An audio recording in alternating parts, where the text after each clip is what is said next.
Good morning, amazing morning everyone. So this is your mentor Lorna Kaisip. I am originally from Lipa, Batangas. Pero I am also living here in Las Piñas. So very lucky nga po ako kasi dalawang places na kung saan meron po akong property ang meron pong IBC tayo. Kaya sabi ko, Lorna, hindi po pwedeng wala kang dahilan para hindi makakilos ng ayos dito sa business na papasukin mo. So, ito nga po, I have these two children. Ah, um, pareho na pong dalaga, si Star at si Moonlight. Star is already 26 now and Moonlight is 16. So, yan, very proud mom po ako ng mga batang ito. Yan. So, yan. And then I am also an active member of our Samahang Batanggenya, a um, tawag dito, dito po sa Batangas City, ako po ay involved dito sa, ah, anong tawag dito, dito sa Kapitolyo kay Governor Mandanas before, but now si Ate V na po uli ang amin pong governor. So I am the board secretary of our Samahang Batanggenya since 2016 up to present. Yan. So, nabanggit nga po ni Mentor says that I am a breast cancer survivor. Pero this was still last 2015 pa po. Pero so medyo matagal na rin, almost 10 years. Pero wait. Paano ba? Sino to? Yan, medyo matagal-tagal na rin po, pero alam niyo po noong ma-diagnose po ako, noon pong 2015 na I have my stage 2 breast cancer. So alam niyo po yung parang ang feeling ko po ay mamamatay na ako. Siguro naman po lahat po ng mga dumadaan sa ganito pong mga pagsubok, gano'n din po talaga ang mararamdaman na parang dying na. Siyempre po, parang feeling ko 50-50 na, 50% chance of living na po ako. So, pero kailangan ko pong gumawa ng paraan kasi that time, ang akin pong mga anak ay still, 6 and 16 years old. So sabi ko 'pag tinitingnan ko po yung aking mga anak, wala pa, hindi pa nila kayang lumipad. Wala pang pakpak ang aking mga anak, baka walang mangyari, baka hindi sila magkaroon ng magandang kinabukasan, ano. So that time din po sobra po ang aking naging anxiety, nagkaroon po ako lumala po yung depression ko. Kasi siyempre naging cause din po ng akin pong, um, pagkakaroon ng cancer. Siyempre sabi nga po stress, ang number one cause ng lahat ng klase ng sakit ng tao, especially yung mga cancer patients ay stress, kaya iwasan po natin. So alam ko, mas lalo pong, lumala po yung akin pong, um, depression that time, sobra po ang anxiety ko. So, pero they are my deepest whys. Kaya kailangan ko pong labanan, kailangan po akong maka-survive. 6 and 16, paano po ang aking mga anak kung hindi ko po lalabanan? So, through prayers, ginawa ko po ang lahat na magkaroon po ako ng positive mindset. Kinakailangan gumawa po ako ng paraan na para magawa ko ang dapat kong gawin. So, noon naman pong panahon yon ay ang akin pong panganay is 16 years old na. So, may bait na. So, isa po siya sa malaking factor kung bakit po nalabanan ko po ang akin pong sakit. Nakipagtulungan din po ako siyempre sa akin pong mga doctors. Ah, Ginawa ko po kung ano pong dapat gawin. So, um very lucky po ako kasi dininig po ng ating Panginoon ang akin pong panalangin. So naka-survive po ako. Although hindi po siyempre survivor agad, kaya patuloy ko pong inaalagaan sarili ko hangga't maaari, kalimutan yung mga nakaraan, kung anong sakit akong meron. Hindi ako puwedeng ma-stress kasi hindi ako po puwedeng mawala pa. Ano po, so yun po ang aking mga anak, my deepest whys and, so nung Noon po kasing wait back uli po ako dito. Ano po kasi, ang sabi nga ng mga doktor, alisin ang ano, ang lahat ng nakaka-stress. So, after po ng akin pong operation ng 2015, come 2020, kahit ayoko pong ma-stress, panibagong hamon na naman ng buhay dumating sa akin. Kasi napahiwalay po ako sa akin pong asawa. So, naging broken po ang family ko. So, sobra-sobra na naman. Hindi, paano po ba iiwasan ang stress kung mismo ang kapalaran ang dumarating, ano po. So, panibago po uling hamon. So, mabuti na lang po, dumating po yung oras, 2023, nung makilala ko po ang I Am Worldwide. Dahil 'to pong aking kapatid na ito pong nasa kaliwa ng picture, yun pong kanyang asawa ay na-diagnose naman po for prostate cancer. So sabi ko, "Kapatid, isa ka pa rin namang walang pampagamot, paano ang ginagawa ninyo paglaban sa buhay?" So sabi niya, "Ate, wala talaga kaya may nagsabi sa amin na subukan ang barley." Kasi ito yung barley na nagamit ni Marie Fernandez para din sa kanyang cancer. So nung malaman ko, si Marie Tony pala breast cancer din. So sabi ko, "Sige nga kuwentuhan mo nga ako, ano namang naging effect niyan sa iyong asawa?" So sabi niya, "Ate, so far yung kanyang lahat ng matataas sa kanyang laboratory test, lahat ay nag-normal na. And then siyempre may kumbaga prostate cancer, so may delayed sa pag-ihi. So pati yung delayed sa pag-ihi niya naayos na rin, nag-normal na rin. And then ang kanyang PSA count no'n ay 42. So medyo mataas kasi ang normal count po ng mga kalalakihan na sa PSA count dapat po ay 0 to 4 lang, pero 42 po.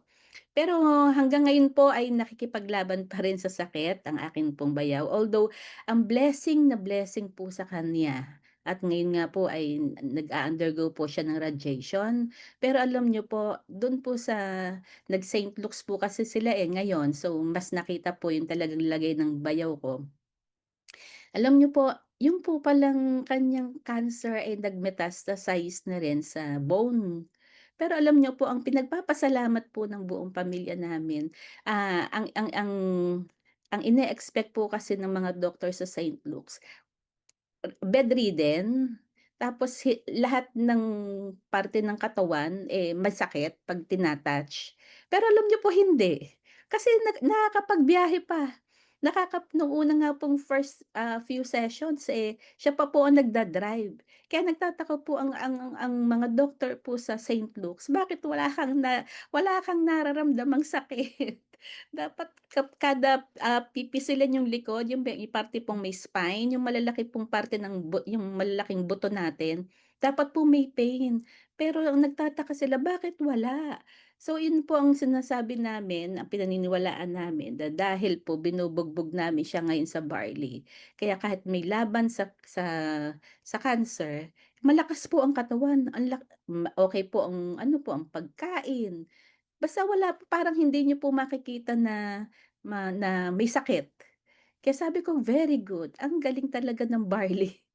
So yun, sa kuwento-kuwento, yan po, ang akin pong pamilya ay may kanya-kanyang testimony. Kasi ito rin pong aking bayaw na ito OFW din po siya, mag-asawa din po, ang kapatid ko po yung babae, ito po yung bayaw ko. Matagal na po itong suffering din sa diabetes, meron na rin pong ano sa puso, and ang pinakamalala po niyang nararamdaman, ito pong kanyang sobrang taas ng sugar.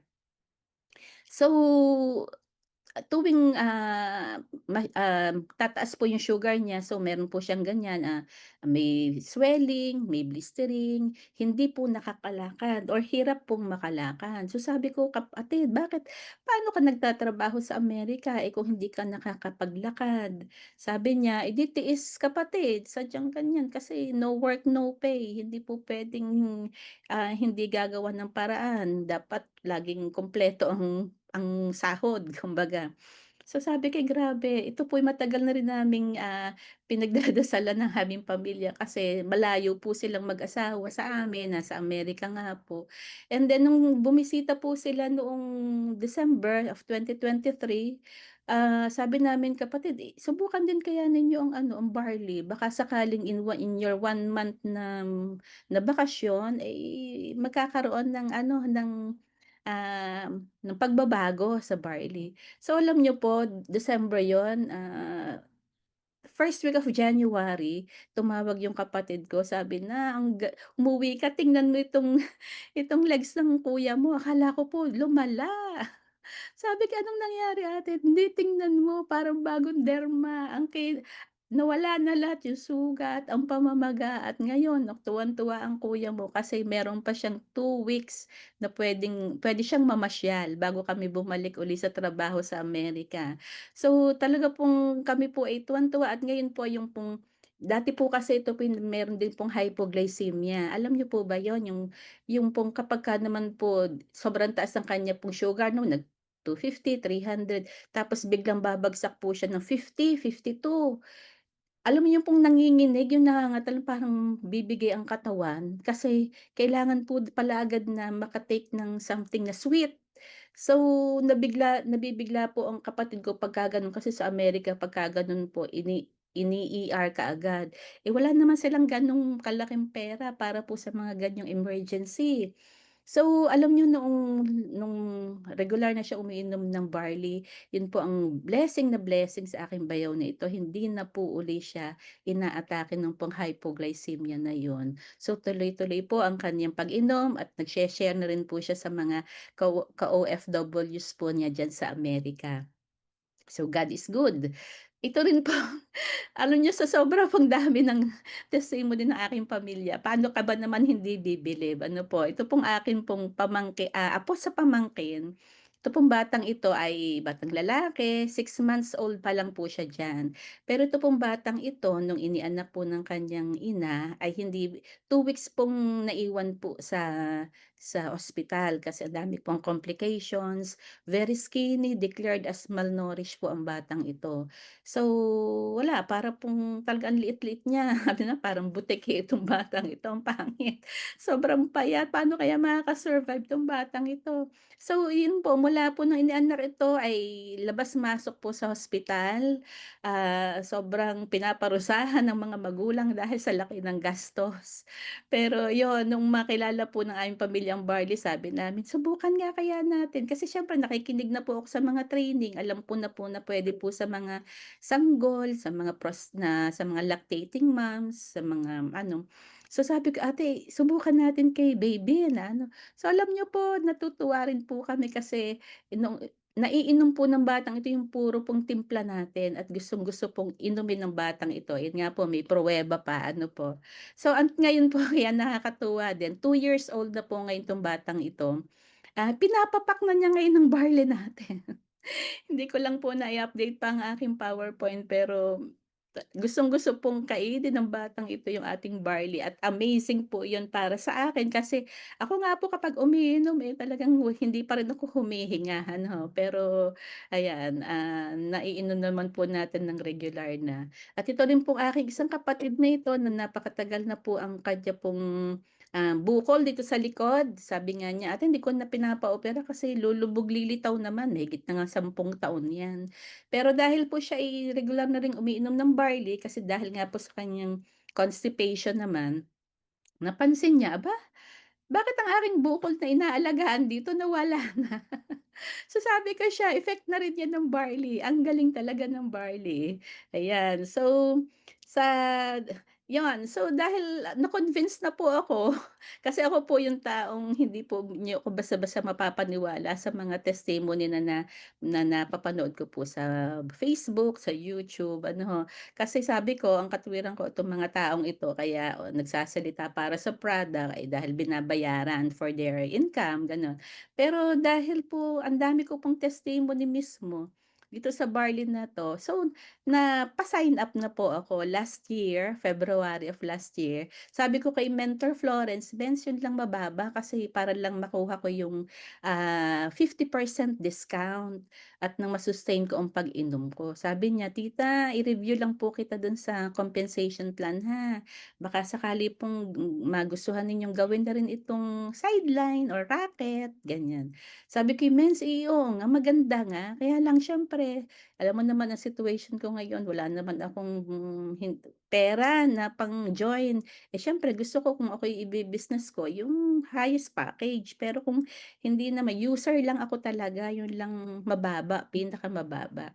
Eh, di ganyan. So sabi niya, "Tita, active pa ba yung iyong credit card? Puwede po ninyong ano, i-swipe sa credit card at iutang niyo po sa inyong bangko." Sabi ko, "Oo naman, ano." So dahil po kailangan ko rin pong maging busy, kailangan ko rin pong magkaroon ng extra income, naglakas loob po ako. Pero alam niyo yung paglalakas ng loob ko ngayon napasobra naman, kasi nung ini-apply ko po yung akin pong credit card sa BDO, na-apruban po ako for 2 years, 24 months. So sabi ko, "Ay sige, utang ko ng 24 months kasi baka hindi ito para sa akin, eh." Siyempre pagka alam niyo po yung mga tao na may pinagdaraanan, mali-mali ang mga decision making, baka hindi ito sa akin. So nilakasan ko na rin po ang loob ko, iniutang ko po for 2 months.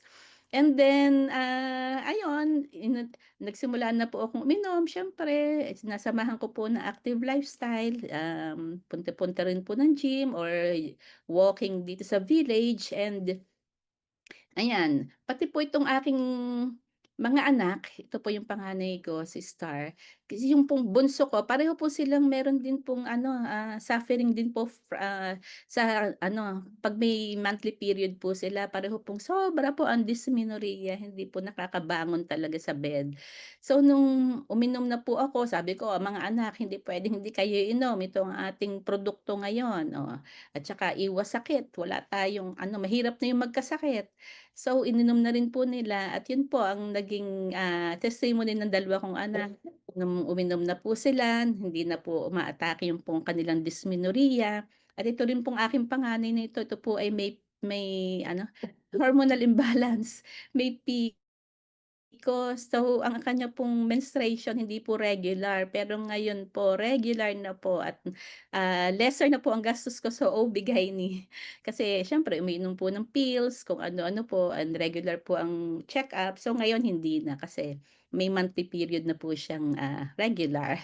So, yon. So, after a month, so nakakuha po agad tayo ng first check na 65,000. Sabi ko, "Ay totoo nga, may pera nga dito sa IM Worldwide." So tuloy-tuloy ko pong ginawa, and alam niyo po kaya natutuwa po ako kasi after siyempre na ano na po, na-inspire sa pag, share.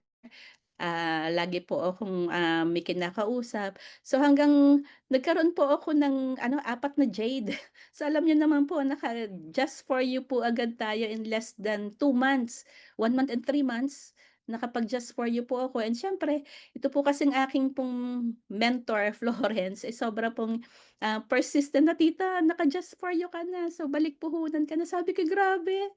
Iniutang ko ng 2 taon, in less than 2 months bumalik sa akin ang aking pinuhunan. So, yun, na-inspire po ako lalo, and then, ah, ah, ah, 'yan. So, sa pagse-share ko po, unless yun nga, sabi ko nga itong pong akin pong, mother mentor, si Mentor Florence, natulungan din po agad akong mag-Sapphire before my 2 months. So sabi ko, parang hindi ko naman po naiintindihan ko pa kung ano yung pong mga ranking, kung ano po yung Sapphire, wala po akong naiintindihan. Basta ang alam ko lang po, mag-share ng mga testimony ng aking pamilya at ng aking sarili. So yun, nag-Sapphire po ako in less than 2 months, and then ayan, salamat sa Diyos, ngayon alam ko na kung ano yung Sapphire ng rank up, gano'n. So, tuloy-tuloy lang po, nagse-share, nagfa-flyering, sumasama po sa mga IBPs, small and big groups, and ano, ayan, so na-a-awardan din po tayo sa ating 'pag may events. So, naging top 2 wholesaler po tayo, naging top 6 mover. So, nakakaakyat po tayo noon sa entablado. And, after 6 months ko pong naging Sapphire, yun pong aking isa pong DR naging Sapphire na rin po ng August last year.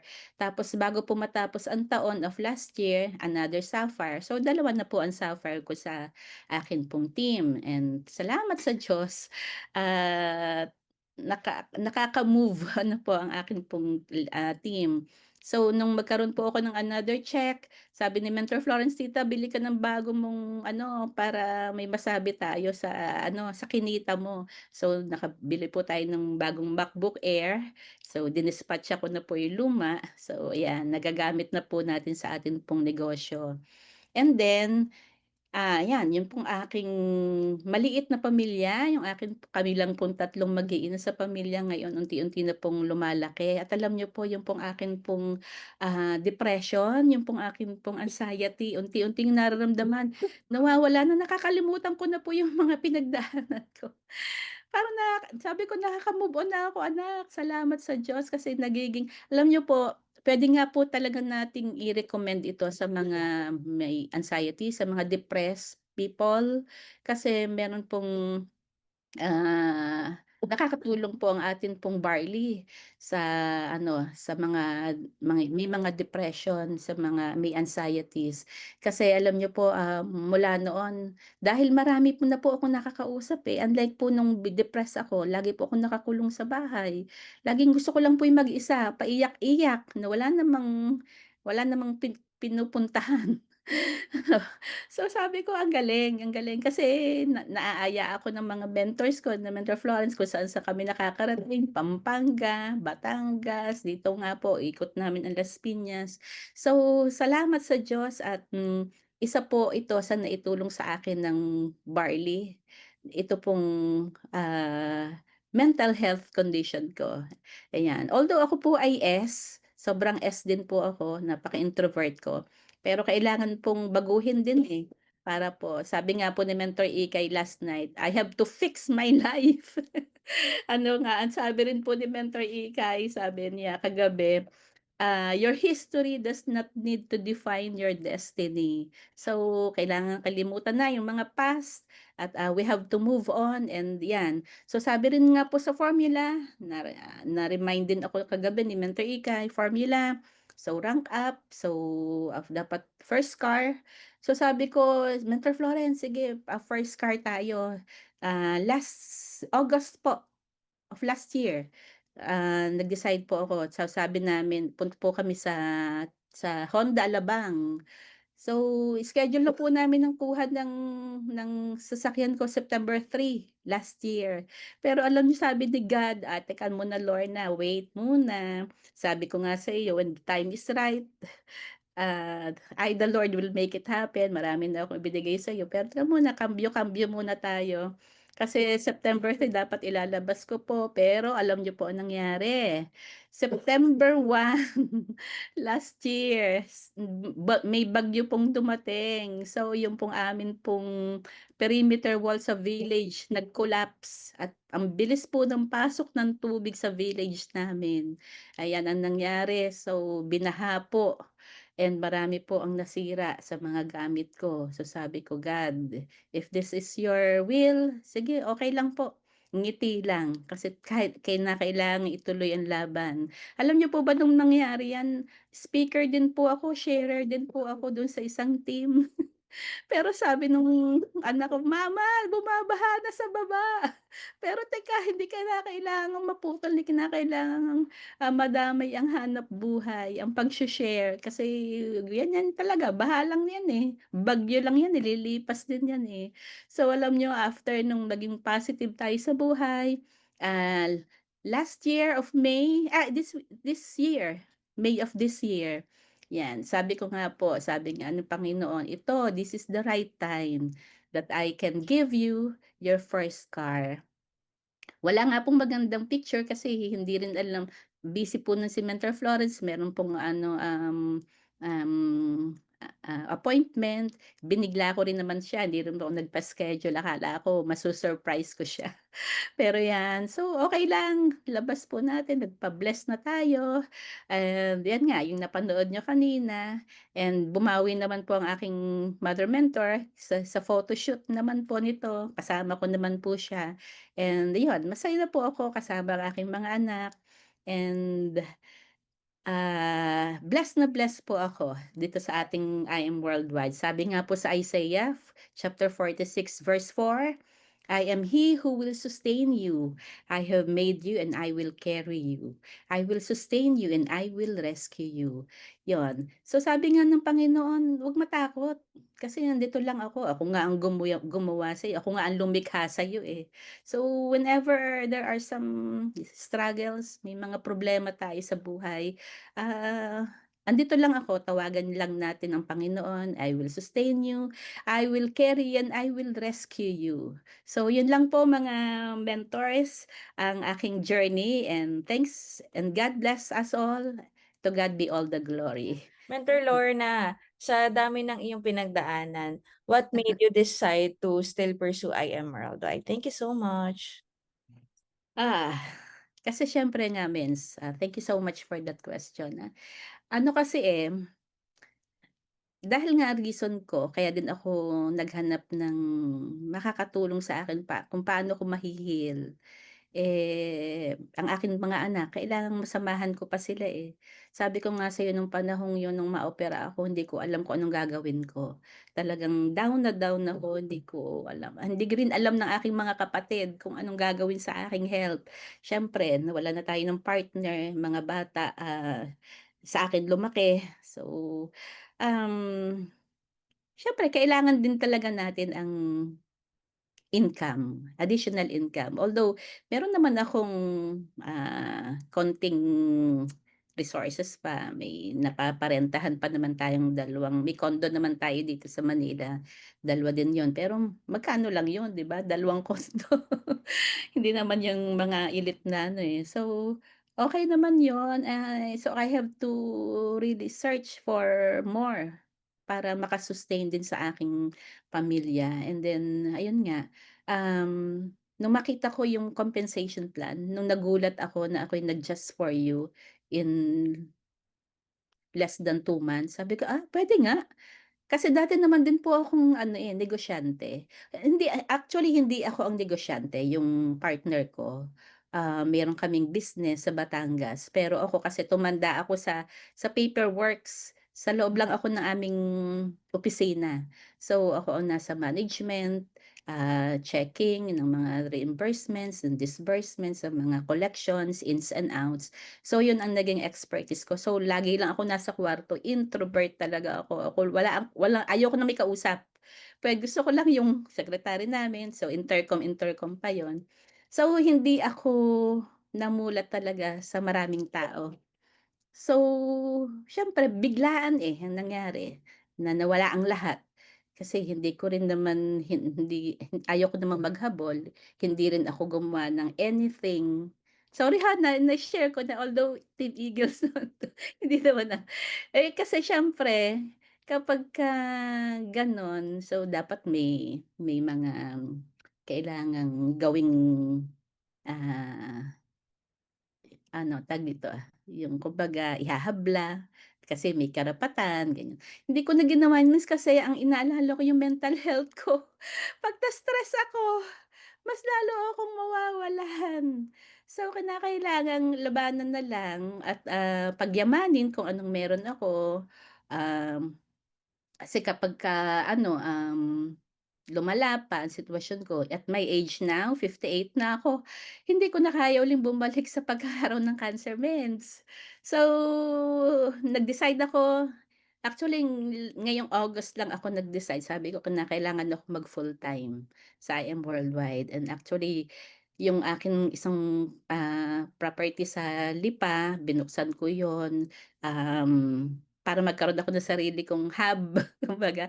Sabi ko nga sa mga ano, ng mga kina Mentor Florence, sabi ko nga pasabi kina Mentor Ces, kina Mentor Jomar, may hub na rin ako dun kung may gustong ano, kung may mga taga Manila na kailangan ng space, open lang yon, okey lang yon. Kasi kinakailangan ko talagang gawin ng full-time na 'to, for myself, for my children, and, hindi ako sanay ng ganitong buhay, alam niyo yon. Pero sinusubukan ako, sinusubukan ako ng nasa taas. Kaya kinakailangan labanan. Kaya very ano sa'kin yung talk mo kagabi mentor, Ikay, Grabe, nakailang pages ako ng record. Lahat talaga ng ano, ng magagandang sinabi mo narito lahat. So, ayun, dati nga hindi ako makapagsalita ng ganito, iiyak ako ng iiyak. Pero dahil sabi nga ang laki ng naitulong sa akin ng ating barley, naayos ang aking mental health, yung situation namin, tsaka may pag-asa ako lagi, nakukuha akong kahit papaano nakaka-commission tayo kaya nakaka-survive din tayo. Um, Sabi ko nga, ba't nung una naiinip ako bakit yung mga mentor ko ang lalaki ng kita, ay hindi pala gano'n kabilis. May proseso pala. So sabi ko, sige unti-unti, utay-utay, makakayanan din natin, makaka-survive din tayo at siguro yung laban ko sa situation naming mag-ina, meron pa naman siyempre may mga conjugal properties naman. Kaya for the meantime lang ngayon, tuloy lang laban, kailangan ko lang ayusin yung sarili ko mismo. Siyempre 'pag hindi ako nag-aayos naapektuhan ng mga anak ko, eh. So, ayoko naman ng gano'n, baka lalong wala silang maging future. Siyempre sa akin lumaki parehong maka-mommy, eh, 'pag nakikita nilang hindi ako lumalaban, baka gano'n din sila. Kaya 'yun, I have to pursue and ayun nga full-time sa I Am Worldwide. Starting this September, yes Lord, sana po. 'Yan, Mentor Ikay, thank you.